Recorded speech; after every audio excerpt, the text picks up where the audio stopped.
கோவையில் மக்களுடன் முதல்வர் திட்டத்தை முதலமைச்சர் மு.க.ஸ்டாலின் தொடங்கி வைத்து வருகிறார். அதன் நேரலை காட்சிகளை தற்பொழுது பார்க்கலாம்.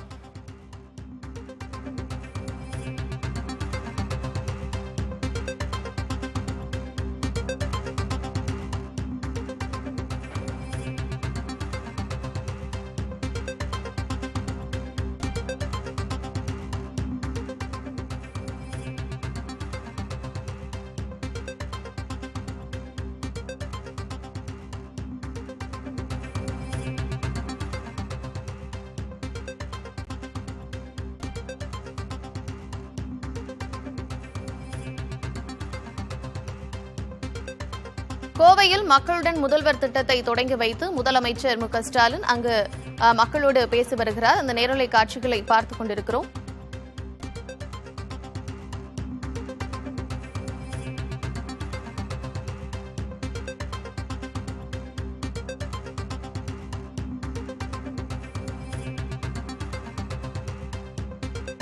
மக்களுடன் முதல்வர் திட்டத்தின் கீழ் மக்களிடம் நேரடியாக மனுக்களை பெற்று அவர் குறைகளை கேட்டறிகிறார். அந்த நேரலை காட்சிகளை பார்த்துக் கொண்டிருக்கிறோம். கோவை நவ இந்தியா பகுதியில் இந்த நிகழ்ச்சியானது நடைபெற்று வருகிறது. கோவையில் மக்களுடன் முதல்வர் திட்டத்தில் முதலமைச்சர் மு.க.ஸ்டாலின் மக்களை பார்த்து அவர்களுடன் நேரடியாக மனுக்களை பெற்று குறைகளை கேட்டறிந்து வருகிறார். அந்த நேரலை காட்சிகளை பார்த்துக் கொண்டிருக்கிறோம்.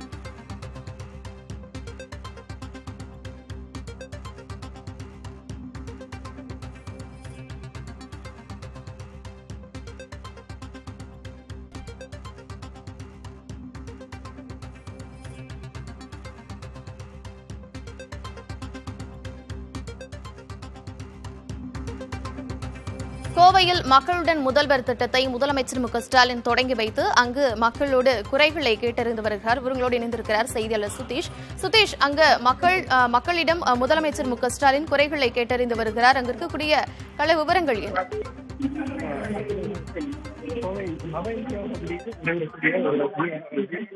தற்போது மக்களுடன் திட்டத்தில் இந்த நடைபெற்று வருகிறது. தற்போது கோவை மாநகராட்சிக்குட்பட்ட 27 மற்றும் 28 வார்டு பகுதிகளுடைய மக்களுடைய கோரிக்கைகளை அவர் மனுவாக பெற்று வருகிறார். இந்த திட்டத்தின் அடிப்படையில் பொதுமக்களிடம் இந்த குறைகளை கேட்டு அவர் தற்போது பொதுமக்களிடம் கலந்துரையாடி வருகிறார்.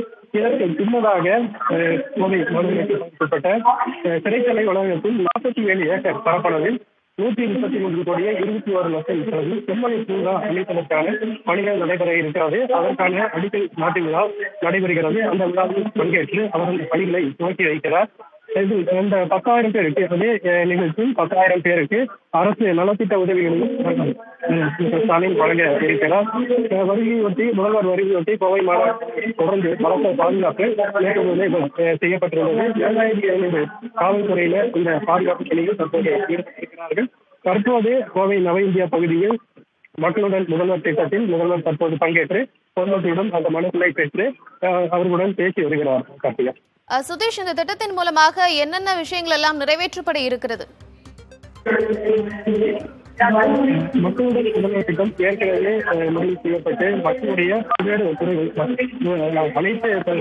அனைத்து மக்களுடைய துறைகளையும் கேட்டு அதை நிவர்த்தி செய்து நடவடிக்கை மேற்கொள்வதற்கான திட்டமாக அது முடிவு செய்யப்பட்டிருந்தது.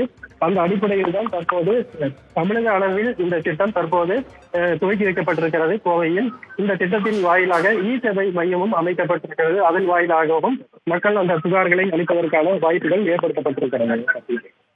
கோவையில் மக்களுடன் முதல்வர் திட்டத்தை துவக்கி வைத்து முதலமைச்சர் மு.க.ஸ்டாலின் மக்களிடம் பேசி குறைகளை கேட்டறிந்து வருகிறார். அவர்களிடமிருந்து மனுக்களை அவர் பெற்று வருகிறார். அந்த காட்சிகளை பார்த்துக் கொண்டிருக்கிறோம். மக்களிடமிருந்து நேரடியாக மனுக்களை பெற்று அவர்களுடைய கோரிக்கைகளை கேட்டறிந்து வருகிறார் முதலமைச்சர் மு.க.ஸ்டாலின்.